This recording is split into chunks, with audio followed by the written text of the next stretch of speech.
65 साल का है और ये भी नीचे जा रहा है। আমার আগের ভিডিওটা যারা দেখেছো তারা নিশ্চয়ই এই হোমস্টেটা চিনতে পারছো।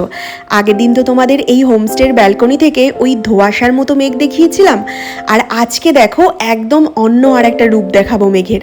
সেই শরতের আকাশের পেঁজা তুলোর মতো যে মেঘগুলো উড়ে বেড়ায়, যেটা আমরা বাড়ির ছাদ থেকে অনেক দূরে দেখতে পাই, আজ সেই রকম পেঁজা তুলোর মতো মেঘ আমরা যে বাড়িতে আছি তার নিচ থেকে দেখা যাচ্ছে। এ যেন মনে হচ্ছে মেঘের উপরে একটা সুন্দর রাজ্যে আমরা একটা দিন কাটালাম। এই হোমস্টেটা থেকে যেতে আর ইচ্ছে করছে না, কিন্তু আমাদের হাতে সময় কম, তাই আজকেই আমাদের এই হোমস্টে থেকে চেক আউট করে যেতে হবে, আর নেক্সট হোমস্টেতে যেতে হবে আজকেই। তাই শেষবারের মতো তোমাদেরকেও দেখালাম, আর আমরাও চোখ ভরে এর সৌন্দর্যটা দেখে নিলাম। তো লাস্ট অব্দি ভিডিওটা দেখো, আরও অনেক সুন্দর কিছু তোমাদের জন্য কিন্তু ওয়েট করছে। হ্যালো সবাইকে, কেমন আছো তোমরা? আরজেসি চ্যানেলের আরেকটি ভিডিওতে তোমাদের স্বাগত। তো আজকে আমাদের মেঘালয়ের থার্ড ডে, আমরা যাচ্ছি আজকে ডাবল ডেকার ব্রিজ দেখতে। দেখো সবাই মিলে রেনকোট পরে রেডি হয়ে গেছি, কারণ সকাল থেকে প্রচন্ড বৃষ্টি হচ্ছে। তো আমরা প্রথমে ভাবছিলাম যেতে পারবো কি পারবো না, কিন্তু তারপর সবাই রেডি হয়ে ভাবছি যাই দেখেই আসি। তো এই যে আমাদের ফুল টিম সব রেনকোট পরে রেডি। আজকে এই সবাই আমাদের বলেছে এটা যেতে মোটামুটি 6 ঘন্টা মতো লাগবে যাতায়াতে, অনেকগুলো স্টেপ যেতে হবে। তো এই যে দেখো সবাই আমাদের, হ্যাঁ কতক্ষণ লাগে যেতে বা ফিরতে, আমরা খুব এক্সাইটেড।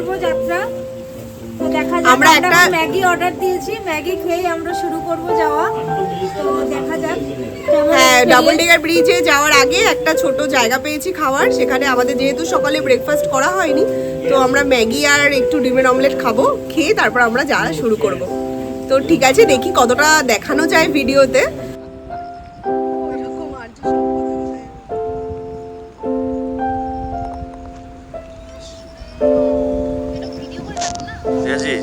কাল রাত থেকে আজ সকাল পর্যন্ত যেহেতু প্রচুর বৃষ্টি হয়েছে, তাই আজকে কিন্তু বৃষ্টি থামার পর আকাশ একদম পরিষ্কার। তবে এখনও ঝিরিঝিরি করে বৃষ্টি হচ্ছে, সেটা যদিও খুব একটা গায়ে লাগছে না। তাই জন্য দেখো এই সবুজ পাহাড়ের গায়ে যে আরও কত শত ওয়াটারফলস ছোট ছোট বেয়ে আসছে, সেগুলো কিন্তু পরিষ্কার দেখা যাচ্ছে।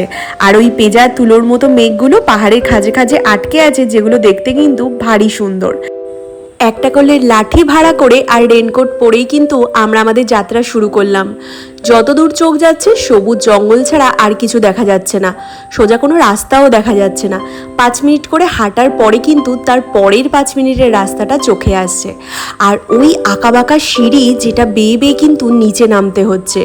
ব্যাপারটা কিন্তু একটু রিস্কি ছিল, লাঠি নেওয়াটা কিন্তু বেশ আবশ্যিক বলে আমার মনে হয়েছে। আর প্রত্যেকটা বাঁকে বাঁকে ছিল আলাদা আলাদা সৌন্দর্য। এই দেখো এই জায়গাটাতেই মেঘে ঢাকা কি সুন্দর সবুজ জঙ্গল দেখা যাচ্ছে। আমাদের হালাত অলরেডি খুব খারাপ, মাত্র আধ ঘন্টা এসেছি নিচে, এখনো উপরে কখন উঠবো জানি না। এই যে লোকজন দাঁড়িয়ে দাঁড়িয়ে নামছে, তো চলো দেখি কতটা যাওয়া যায়। সবার কাছে শুনলাম যে 2000 সিঁড়ি নেমে হচ্ছে সিঙ্গেল ডেকার ব্রিজটা, আর তারপরেও আরও 1500 সিঁড়ি ওঠার পরে তারপর ডাবল ডেকার ব্রিজ। তো জানি না কতদূর যেতে পারবো।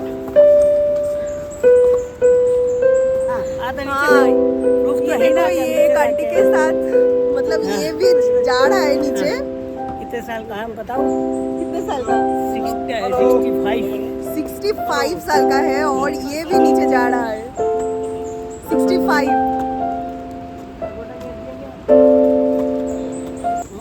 এই দৃশ্যটা দেখে আমিও প্রথমে ভিমড়ি খেয়েছিলাম, তবে খানিকটা যাওয়ার পর বুঝতে পারি এতগুলো সিঁড়ি ওঠা বা নামার পর অনেকেই সেন্সলেস হয়ে পড়ে যাচ্ছে, আর তাদেরকে উপরে নিয়ে যাওয়ার জন্য এই রকম ব্যবস্থা। How much more? Almost we'll complete around for your 50%, 45-50% you are completed. 45-50% completed. Yeah. Okay. And rest all track is very easy. Okay. This part only is a little bit difficult. अच्छा, You have gone till double decker. ओ हम लोग double decker का 50% complete कर लिया। আমরা 50% complete করে নিয়েছি double decker. Great, great. Because you are the first যাবি না? with whom I have seen the double decker. Everyone is seeing I have seen. No. No, when I am going, I'll see the entire thing. Yeah. Thank you. This you are completed 45%. Yeah, thank you. ঠিক আছে। এই যেতে যেতে রাস্তায় যে কয়জনকে জিজ্ঞেস করেছি যে আর কতটা রাস্তা বাকি, সবাই কিন্তু আমাদের বলেছে যে আর বেশি কষ্ট করতে হবে না, অল্প একটু গেলেই তোমরা পৌঁছে যাবে আসল জায়গায়। তবে পরে বুঝতে পেরেছি শুধুমাত্র মনের জোর বাড়ানোর জন্য, মানে আমরা দুর্বল হয়ে পড়ে বা কষ্ট হচ্ছে বলে আমরা যাতে ফিরে না যাই, সেই জন্যই তারা এই কথাটা বলেছিল। অনেকটা করে এরপরেও হাঁটতে হয়েছে আমাদের। সিঁড়ি দিয়ে প্রায় 40 মিনিটস হেঁটে আসার পর আমরা সিঙ্গেল ডেকার ব্রিজের অনেকটা কাছাকাছি। সিঁড়ি দিয়ে হাঁটার পর এখন এই সমতলে মনে হচ্ছে যেন আর হাঁটতে পারছি না, সিঁড়িটাই বেশি কমফোর্টেবল লাগছিল। তো চলো তোমাদেরকে সিঙ্গেল ডেকার ব্রিজ দেখাই কেমন।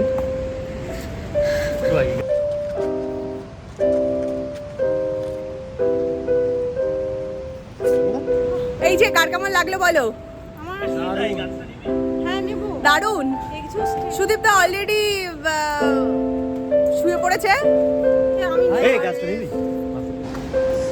সামনে একটা কাউন্টার দেখা যাচ্ছে, মনে হচ্ছে এখানে টিকিট কেটে ঢুকতে হবে।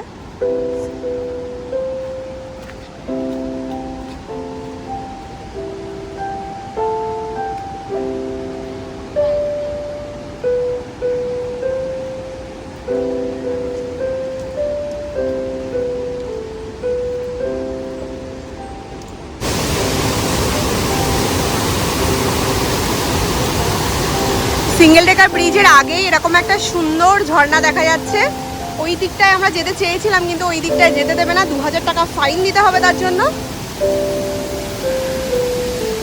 এই যে দেখো এত লোক, আমরা ভাবছিলাম এখানে বোধহয় লোকই নেই, কিন্তু অনেকটাই ভিড়।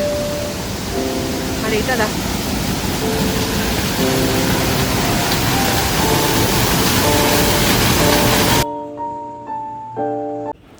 মেঘালয়ে আসার আগে এই ডাবল ডেকার আর সিঙ্গেল ডেকার ব্রিজ সম্পর্কে অনেক নেগেটিভ কমেন্টও শুনেছিলাম। মানে বেশিরভাগ লোকই বলেছিল এখানে এলে একটা দিন পুরো নষ্ট, প্লাস শারীরিক প্রচুর কষ্ট হবে। সত্যি বলতে শারীরিক কষ্ট আমাদের সত্যিই অনেক হয়েছিল।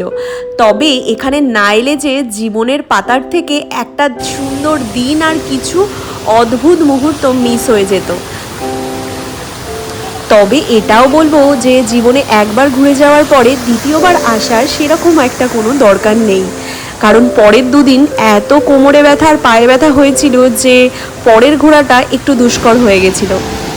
একদম সবুজে ঘেরা জঙ্গল আর তার মাঝখানে এরকম একটা জায়গা। আর ওই যে আমাদের সিঙ্গেল রুট,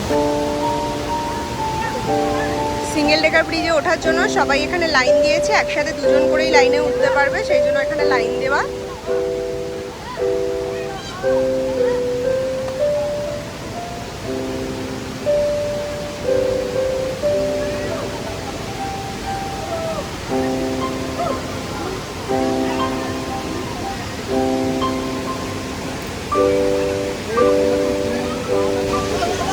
এখানে আসার সময় ভাবছিলাম আমাদেরই কত কষ্ট হচ্ছে, তবে দেখো এখানে কত বাচ্চা কাচ্চা নিয়ে তাদের বাবা মায়েরাও এখানে এসেছে।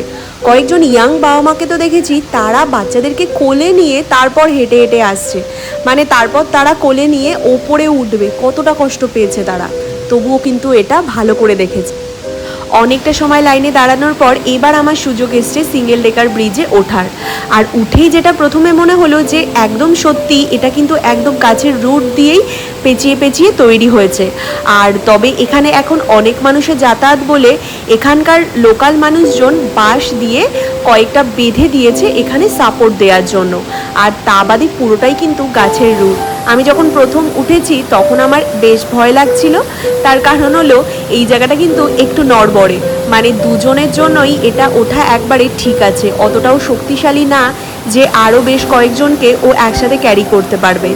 এতটা হাঁটার পর যখন চারপাশটা এত সুন্দর উপভোগ করলাম তখন মনটা সত্যিই ভরে গেল, মনে হলো আমাদের এতটা কষ্ট করা সার্থক হয়েছে।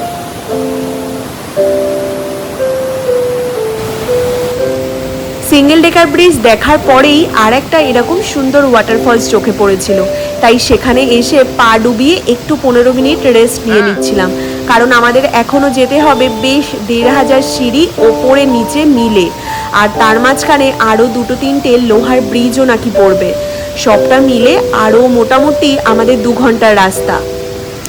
আমরা এই যাত্রাটা শুরু করেছিলাম সকাল 11:30টায়, আর সিঙ্গেল ডেকার ব্রিজ দেখে শেষ করলাম আমরা ওই 1:30টা নাগাদ। ডাবল ডেকার ব্রিজ তাই আমরা এই 1:30টা নাগাদ শুরু করছি। আর কতক্ষণ ধরে আমরা গেছি, কতটা সময় লেগেছে, আর রাস্তাঘাট কত সুন্দর ছিল, সবটা নিয়ে কিন্তু আসছি আমি পরের ভিডিওতে। এই ভিডিওটা অনেকটা লম্বা হয়ে যাচ্ছে, তাই আর এটাই দেখালাম না। এটা ভালো লাগলে তোমরা আমায় অবশ্যই কমেন্ট করে জানিও, আর আমার চ্যানেলটা নতুন হলে সাবস্ক্রাইব করে দিও। টাটা।